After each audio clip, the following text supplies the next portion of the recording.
Oke teman-teman, ketemu lagi sama saya Mahesa Desaka, seorang penulis dan juga sutradara film yang filmnya sudah jalan-jalan ke festival-festival film nasional maupun internasional.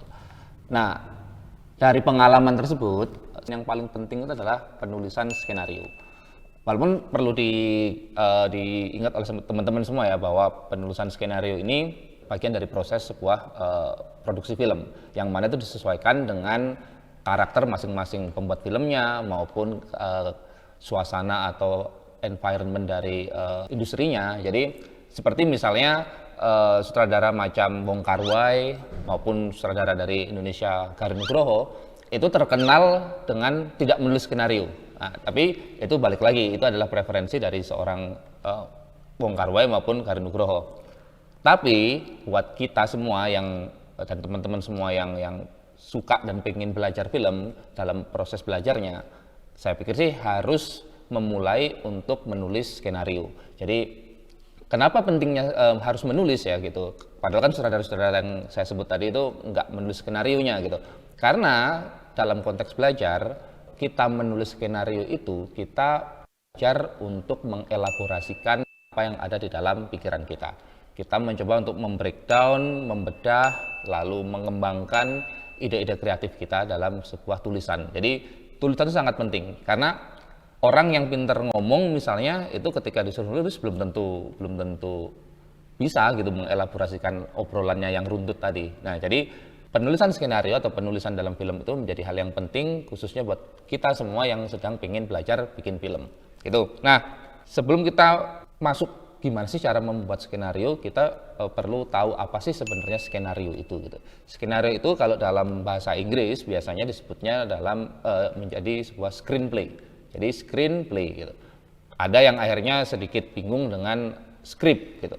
Nah, kita coba breakdown dulu gitu ya di kesempatan sekarang ini. Script itu adalah sebuah naskah, artinya naskah gitu. Naskah ya itu bisa berbentuk apapun atau isinya bisa apapun, intinya adalah apa yang dituliskan dalam satu bundle gitu bisa disebut sebuah naskah gitu. Nah, naskah ini bisa karya ilmiah, karya akademik, skripsi itu juga skrip naskah. Nah, kita di sini dalam konteksnya adalah skenario untuk film. Balik lagi, kenapa sebutannya screenplay? Nah, ini kita tarik lagi ke belakang. Sebelum adanya teknologi film, orang-orang menonton sebuah pertunjukan itu ada di panggung atau kita biasanya menyebutnya adalah panggung teater gitu ya kalau di Indonesia ini. Nah, di Amerika atau di belahan negara yang berbahasa Inggris itu biasa mereka menyebutnya adalah play atau sebuah pertunjukan yang itu ditampilkan di panggung, makanya stage play gitu. Orang mulai memindahkan cerita-cerita fiksi atau cerita-cerita drama, cerita-cerita tragedi, komedi di dalam panggung tadi dipindahkan ke layar, maka orang berpikir bahwa play-nya sudah berubah tempat, play-nya ini sudah berubah panggung. Yang tadinya di panggung teater kini berubah di dalam layar, screen. Nah, sehingga play yang dimainkan di screen tadi disebutnya adalah screenplay. Sehingga perlu dituliskan apa saja yang akan dimainkan dalam layar dalam sebuah tulisan.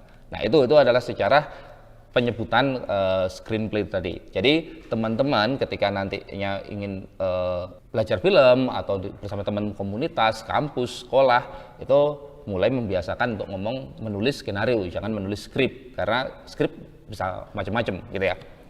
Nah, skenario, screenplay sebenarnya apa yang ada di dalamnya skenario itu gitu kan. Nah, yang di dalamnya adalah tentu kalau kita bicara screenplay tadi, lalu kalau di bahasa Indonesia kan menjadi skenario atau itu serapan dari sinario yang itu adalah kumpulan adegan-adegan. Jadi di dalam skenario itu berisi tentang kumpulan adegan-adegan yang akan kita ambil gambarnya untuk kita menyampaikan sebuah cerita atau menyampaikan sebuah statement yang dalam bentuk audiovisual. Jadi seperti itu. Jadi siapa saja karakternya, siapa saja apa saja plotnya, actionnya seperti apa. Nah, itu yang akan dituliskan di dalam skenario.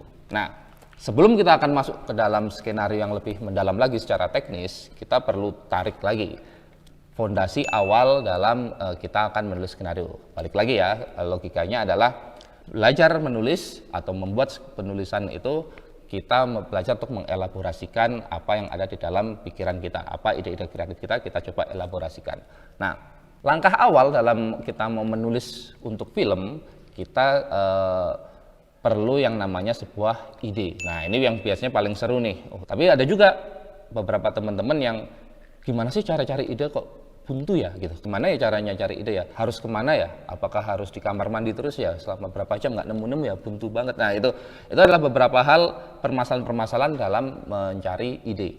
Nah, saya punya tips dalam mencari ide berdasarkan pengalaman saya. Jadi untuk mendapatkan ide, saya memformulasikan ada 3 hal yang paling penting dalam yang perlu kita dapatkan atau yang perlu kita upayakan untuk bisa mengumpulkan bahan-bahan untuk membuat ide. Pertama, itu adalah jelas imajinasi. Nah, ini yang paling penting. Imajinasi itu adalah hal yang sangat tidak terbatas, sangat luas, sangat mendalam, dan sangat-sangat yang lainnya gitu. Jadi imajinasi itu adalah hal yang sangat penting untuk mendrive kita atau untuk mendorong kita untuk mendapatkan ide. Imajinasi adalah hal-hal khayal atau fiksi-fiksi atau pemikiran-pemikiran, kreasi-kreasi yang ada di dalam kepala kita yang itu perlu terus kita dorong. Jadi itu imajinasi, kita harus terus mengasah imajinasi kita. Nah, imajinasi yang tidak terbatas tadi itu perlu kita padatkan atau perlu kita konkretkan seperti itu. Dengan apa? Jadi kita masuk ke yang kedua. Setelah imajinasi, kita perlu yang namanya experience atau pengalaman. Nah, ini biasanya disebutnya kalau dalam diskusi-diskusi atau dalam forum-forum yang cukup mendalam dari warung kopi maupun forum-forum formal, biasanya pengalaman hidup. Nah, gitu. Pengalaman hidupmu apa? Seorang seniman ditanya pengalaman hidupnya apa sehingga bisa bikin karya seperti ini. Nah, ini menjadi penting, pengalaman. Jadi pengalaman yang dirasakan oleh teman-teman yang ingin mendapatkan ide, ingin menulis skenario, ingin membuat film, itu menjadi penting. Pengalaman teman-teman dari bangun, lalu teman-teman berangkat sekolah, berangkat ke kampus, lalu di dalam perjalanan naik motor atau naik Gojek atau naik apapun, itu menjadi penting. Itu menjadi penting untuk dirasakan. Jadi untuk kita mendapatkan experience ini, teman-teman di push, didorong untuk sensitif terhadap apa yang terjadi di sekitar. Jadi mulai dari visual, dari teman-teman apa yang teman-teman lihat, apa yang teman-teman dengar, misalnya suara kemacetan itu ada bel dan segala macamnya, ada dari bau, lalu dari hal yang macam-macam. Jadi semua panca indera ini dimaksimalkan untuk merasakan pengalaman tersebut. Ketiga yaitu adalah reference atau referensi. Referensi ini bisa kita dapatkan dari karya-karya kreatif yang ada di sekitar kita. Ingin menulis film, ingin membuat film, ya jelas referensinya adalah menonton film. Menonton segala macam bentuk film, menganalisa mungkin, atau menikmati, atau bahkan menggali kenapa film ini bisa dibuat, seperti apa latar belakangnya, itu adalah hal yang penting buat kita mendapatkan referensi. Selain karya-karya yang lain, misalnya untuk film, karena film adalah produk audiovisual, maka ya nikmati juga karya-karya misalnya lukisan, lalu mungkin juga puisi untuk menemukan rima atau menemukan tempo. Nah, itu menjadi hal yang penting. Jadi untuk mendapatkan ide 3 hal ini, yang mana 3 hal ini pun juga saling berkaitan. Jadi 3 hal ini, imajinasi, experience atau pengalaman, dan juga referensi, ini adalah hal yang bentuknya sirkular, jadi melingkar. Karena imajinasi itu akan mendorong untuk mendapatkan pengalaman, pengalaman pun juga akan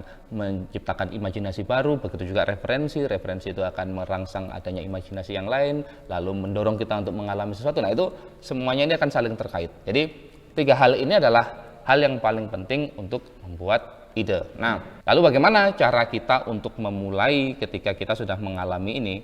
Jelas yang paling simpel itu adalah apa? Paling simpel adalah menulis. Jadi kita harus memulai untuk menulis. Jadi itu ya, kita mulai, saatnya kita menulis.